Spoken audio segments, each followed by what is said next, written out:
કે આ મારો ઇન્સ્ટાગ્રામનો છેલ્લો વિડીયો છે અને આ વિડીયો અપલોડ કર્યા પછી હું આત્મહત્યા કરી રહ્યો છું. તો મિત્રો શેતાબાના ક્ષેત્રમાંથી છૂટી ગયેલો કાળિયો કૂતરો હવે એમ કહે છે કે મારો છેલ્લો વિડીયો છે ને હવે હું આત્મહત્યા કરી નાખે. કેમ લાયા છે એમ? જેમાં બધા નાટક કરે છે. 2 વર્ષથી એક છોકરીને લવ કરતો હતો તો ઈચી છોકરી હતી જેને એના કરમ ફોડીને તારા હંગાત 2 વર્ષ પ્રેમ કર્યો. મારાથી ભૂલથી ઇન્સ્ટાગ્રામમાં એક પોસ્ટ નખાઈ જાય એના ભેગી. શું ખબર નહીં પડતી કે આજકાલના નાના છોકરાઓને ભૂલથી પોસ્ટ કેવી રીતે થઈ જાય. તો ટણપા પેલા ધ્યાન રાખતો હોય તો કોકની માં દીકરીની પોસ્ટો પેલા વાયરલો કરવી છે અને પછી હોમે વાળા જયારે બંબુ પર આવીને તાર પાહુ પડી જાવ છે ને આવા નાટકો કરવા છે. હજ ભમરાળા. ઘણા બધા ધમકી ભર્યા ફોન આવ્યા અને મેસેજ આવ્યા કે તે પોસ્ટ કેમ નાખી.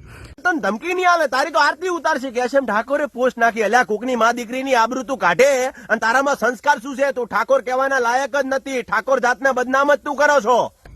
મિત્રો આ મારો છેલ્લો વિડીયો છે. આ વિડીયો બનાવ્યા પછી હું આત્મહત્યા કરી લઈશ. નબળા. અને હવે તો તું તારી માનું ધાવણ થાયું હોય તો બીજી વખત ઇન્સ્ટાગ્રામમાં વિડીયો તારો ના પોસ્ટ આવો જોવે. આ બધા નાટકો ના કર. કોકની બેન દીકરીની આબરૂ હુકા કાઢવા બેઠો હોય નબળા, સમજો. અને આ છેલ્લો વિડીયો કીધો છે ને મિત્રો 100% ગેરંટી આપું છું આ નીચના છે ને બધા નાટકો હશે. હમણાં વિડીયો નંખવા મળશે, કોકની માં દીકરીની આબરૂ ઉછાળવા મળશે. બસ આને આ જ આવડે અને આવા લોકોને બીજું કઈ ના આવડે. અને બીજું હું તો ઠાકોર સમાજને બી વિનંતી કરવા માંગુ છું કે આવા માણસોને છે ને ભાઈ નીકાળો. નહોતી આપણી આબરૂ ઉછાળવા બેઠા છે.